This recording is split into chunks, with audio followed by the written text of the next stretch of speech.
Alright, what's going on everybody, it's Sam from Jourdain. In this video I'll be doing my card predictions for UFC Fight Night 199 Lewis versus Daukaus. I'll divide these videos as follows. I'll talk about the previous results, then on to the picks and the bets that I'll take for this card, and then the breakdowns, and at the end I'll talk about my Patreon, how that can help you. So stick until the end, consider supporting the channel. So the quick comment here, I don't have the entire prediction in this video. The reason is I was not able to go through the entire card yet. So the rest of the prediction is going to be exclusive on Patreon, alongside the lock of the night and top 2 parlay discussions and the props that I'm taking for the card. It's going to be exclusive on Patreon. Alright, so with no further ado, so the results from previous cards was actually the worst I think I had in the year. I lost nearly 5.4 units.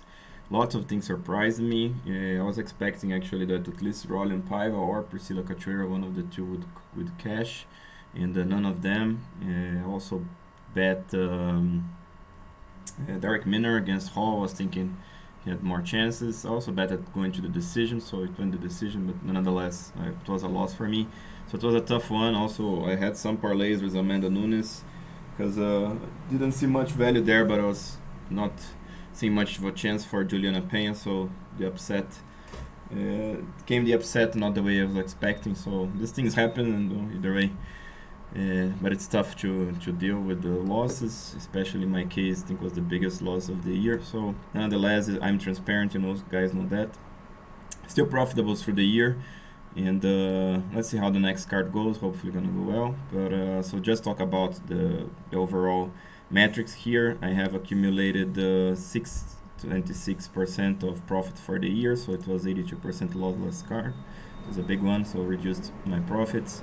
I also have 107 units from the start of the channel, which gives nearly 40 units for the year, which is quite small. So this also, but again, not hiding anything. And so if you have never seen this, I also separated my bets in a high, medium, and low quality. I didn't have any high only one high for the year, which was Megan Anderson against Nunes. I thought Anderson would be, the one to pull the upset, but again. And medium and low quality bets, I'm still profitable overall, but and this is the charts for the year. All right, so started off well, then went with some upsets, stand up pretty even, then some more upsets this month. All right, so let's go through this card. I don't have actually many bets in this one. I see it's quite tough card to bet actually. Hopefully I'm not being too much biased with my losses. So between Charles Jourdain and Andre Ewell, I'm picking Jourdain but betting Ewell.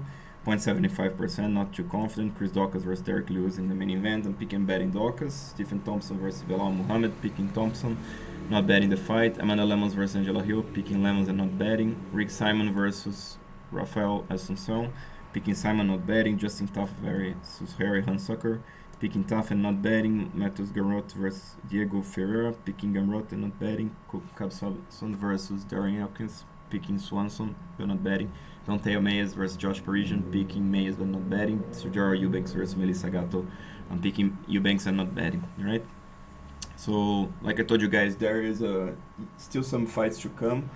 As of now, I think I may bet Raquel Pennington there, but I want to go quickly through the videos to make sure. But again, if you want to hear the other bets, the props, and the lock of the night and top 2 parlay discussions, jump into the picture. Alright?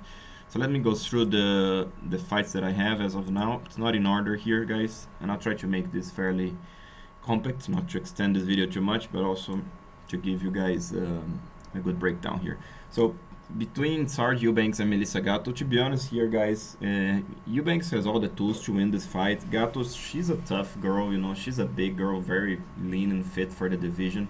She has a strong chin. She's fairly strong and she's young. So definitely her best attributes are her physical skills. Eubanks is a big flyweight, and the problem that Eubanks had in the past was the cut to flyweight.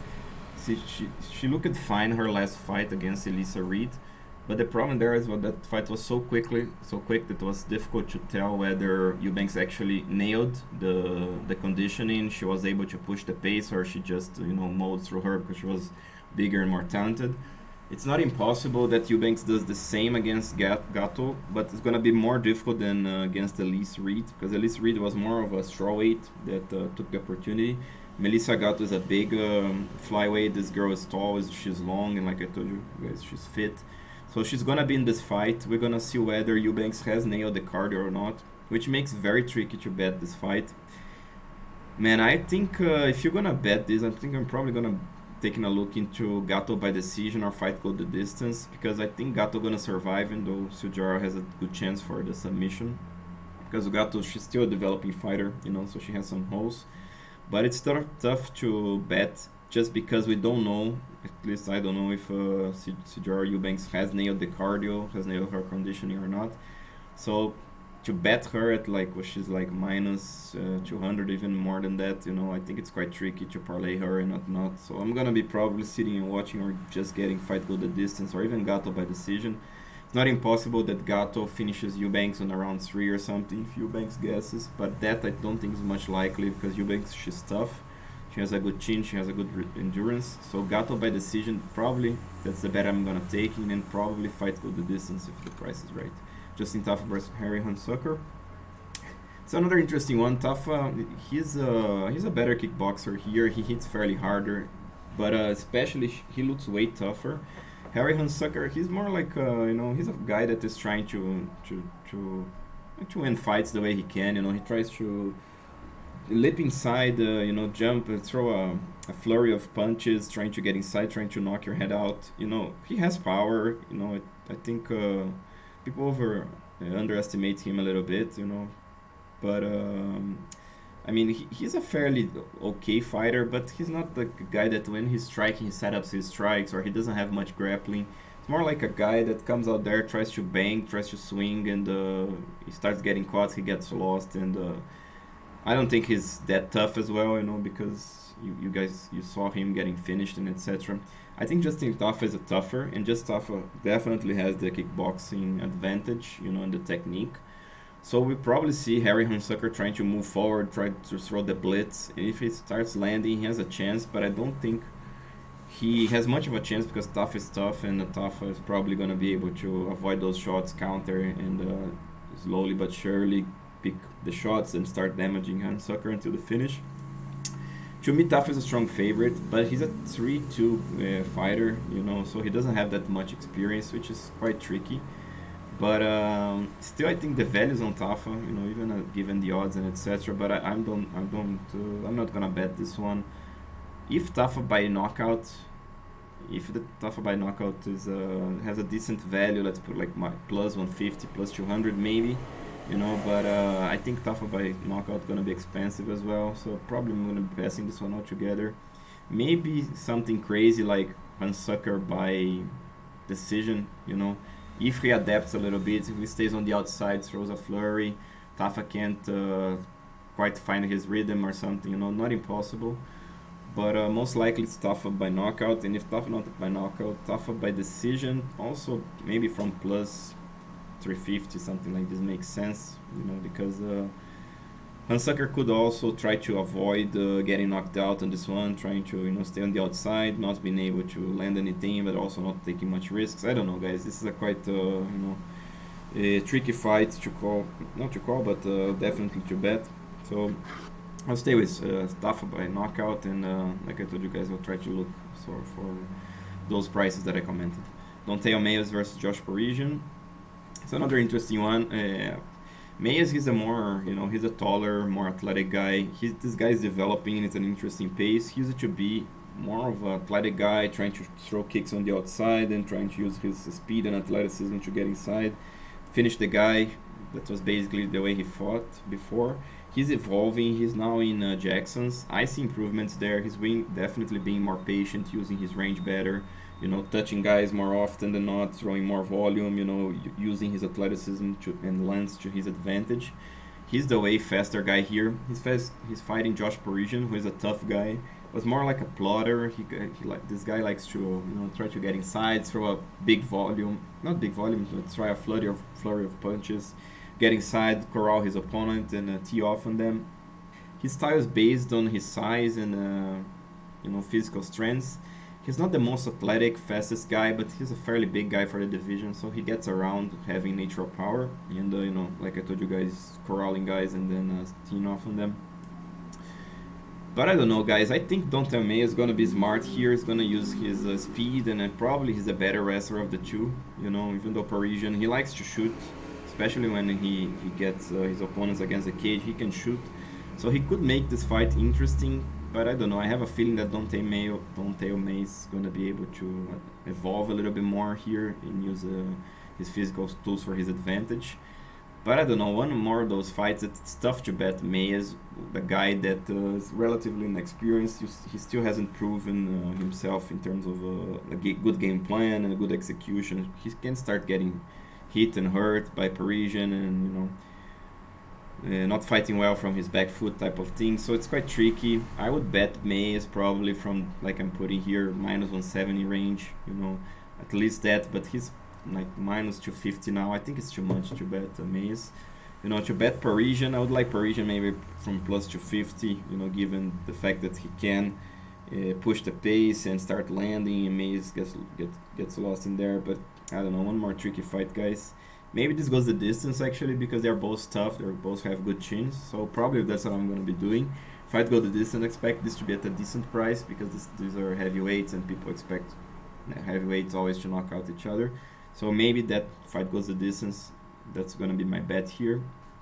You know, rather than that, I think I don't have much in this one. Jourdain versus Andre Ewell. Like I told you guys, this is one of the bets of the card. It's quite tricky because I see Jourdain as the guy that has more chances in the kickboxing part, because he kicks way better than Ewell, even though on the punching aspect it's fairly even. Ewell is the longer guy here. He's coming up from bantamweight, so one could think that he's going to be undersized there. I don't think so. I think this guy going to be, you know, actually as a featherweight, I think it's better for him, because I don't know much about his weight cut, but probably he cut very big amount of weight, because this guy, like, he's big, he's tall, you know, fairly tall for a bantamweight, and he's definitely super long. So in the striking part, I think it's fairly even. Maybe even Ewell has the advantage because of the range, but the kicks added. Jourdain has nasty, you know, kicks to the head. He also kicks good, has good leg kicks. So the reason why I think the line is so has Jourdain such a big favorite, because he's you know, naturally a little bit bigger. He's a little bit taller, and he has the kickboxing. Ewell has had problems with technical kickboxers in the past. You know, like just forgot the name of the guy. But guys, I don't know. I think he's gonna bring an interesting game plan here. I think he's gonna try to use his range, you know, close to the boxing range at his advantage. And I think Ewell gonna try to use lots of clinch in this matchup, because Jourdain, he needs space. You know, he's super dangerous when he's kicking, but if he gets pushed back against the cage, he's gonna have to fight Ewell's fight. I see a decent chance that Ewell brings the good game plan here, survives the kicks, and you know, make it interesting inside. Jourdain still can do more damage, which he could win a decision, you know, just based on doing more damage, you know, being more impactful. But I see decent chances that you gonna also be able to land some shots and make it more like you know, a slow-paced fight in the clinch. I don't know, gonna depend a lot on Ewell's game plan, but to get Ewell at plus 180, definitely dog or pass for me on this one. Even though I'm picking Jourdain by decision, I think he could do more damage, like I told you guys. I think it's so close, this matchup, you know. I have, you know, basically Ewell like a 60% favorite, which would give this would be my calculations for this one, so Ewell at plus 180 would make sense. I'm betting Ewell a little bit from there. Hopefully he brings the right game plan. I'm gonna be fine. If I see him good in the weightings, I'm gonna probably throw a little bit more money on him. Let's see how the weightings goes. And but yeah, hopefully he cashes, and definitely dog or pass for me. Ricky Simon versus Raphael Assuncao. Another good one, the young versus the old lion. Simon, he's the guy that another physical guy for the division as a bantamweight. He's more short, but he's definitely strong. This guy is a strong wrestler. He gets inside, he throws, you know, bombs, you know, lots of hooks, and then gets to the guy's legs, out wrestles them. Heavy ground and pound, keeps pushing the pace, insane cardio. strong resistance. He was finished, I think, once, but this guy has very strong resistance. He's fighting Raphael Assuncao, who's a very powerful guy at his physical prime. The only reason why I think at least Simon is such a strong favorite here is because, yeah, Assuncao is 39 now, so it's always tricky.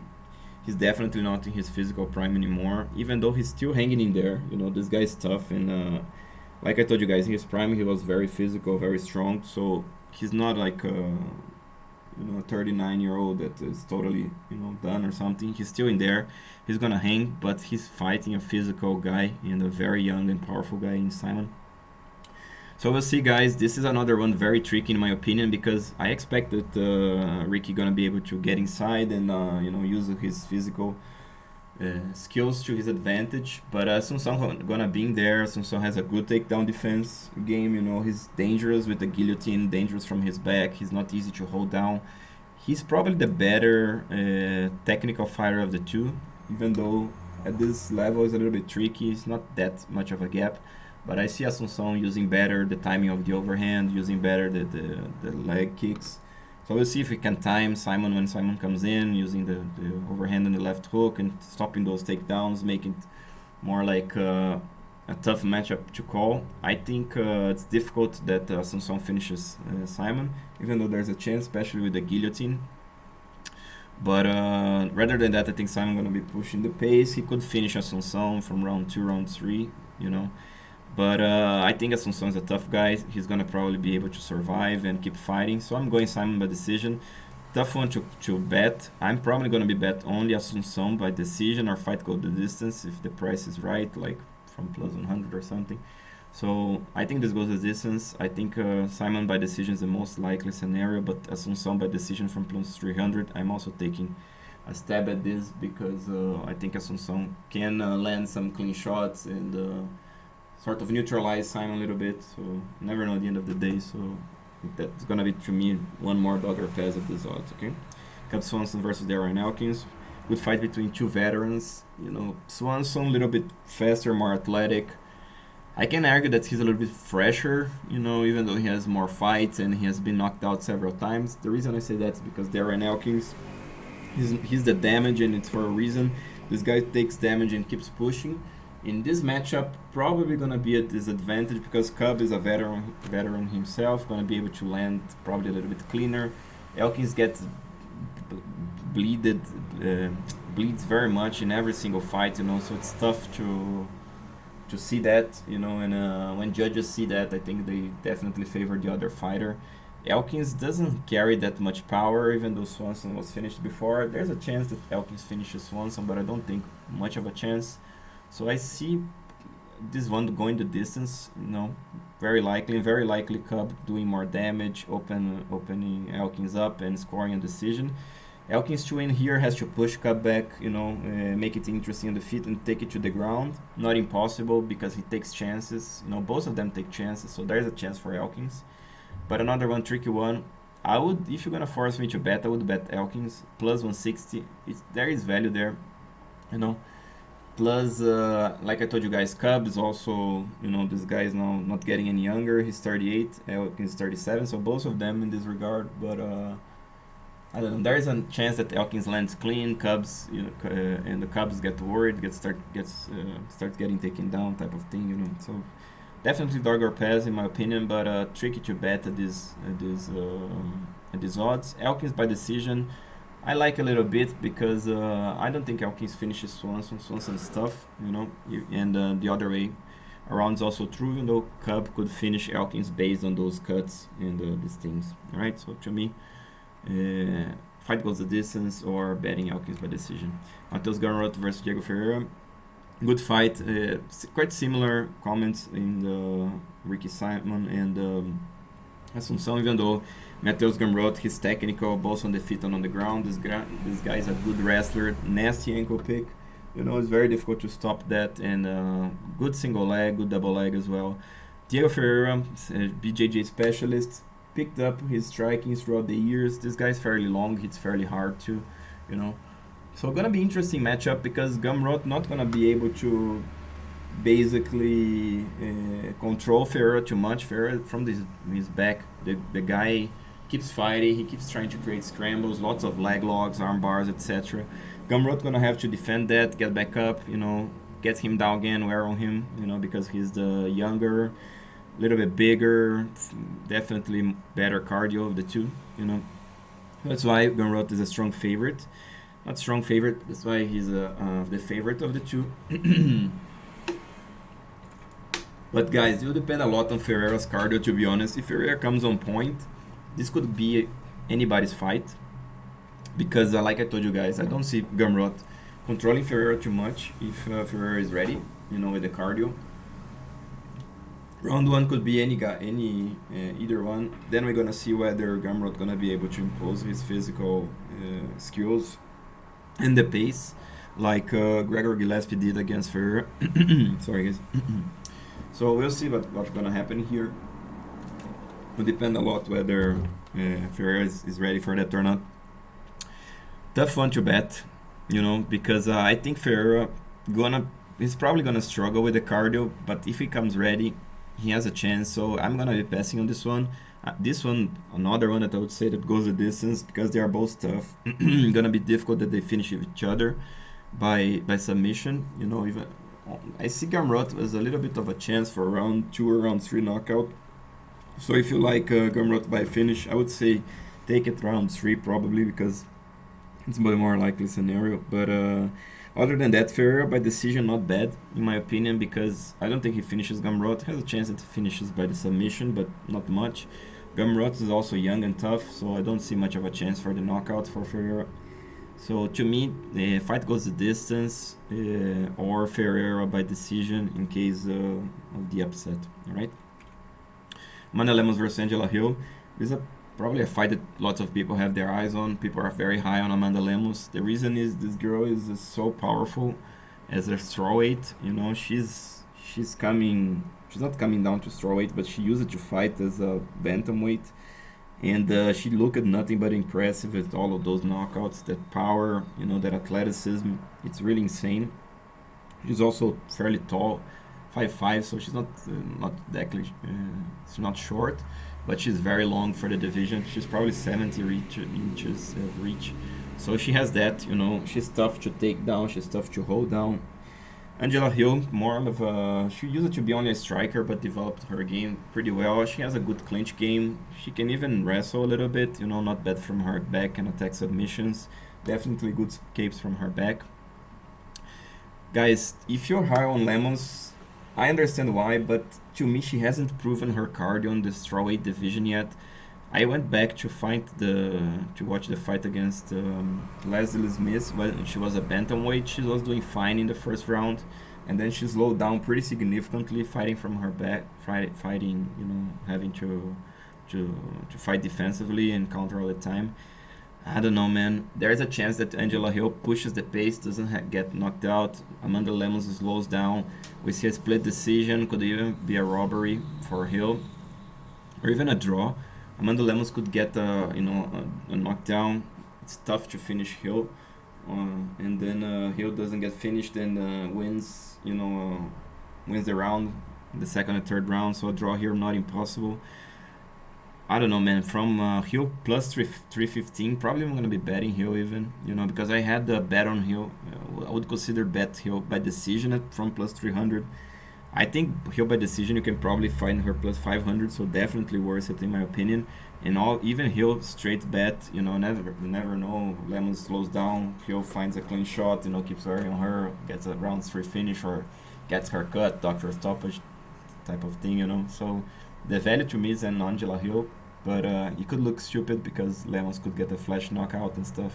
But I don't know, I see Hill as a tough girl, and she's gonna come ready. She knows what she has to do. She's the wrestler of the two, the grappler of the two, so she'll try, So don't count Angela Hill out of this, in my opinion, and to me, definitely dog or pass. I'll probably bet Hill on this one.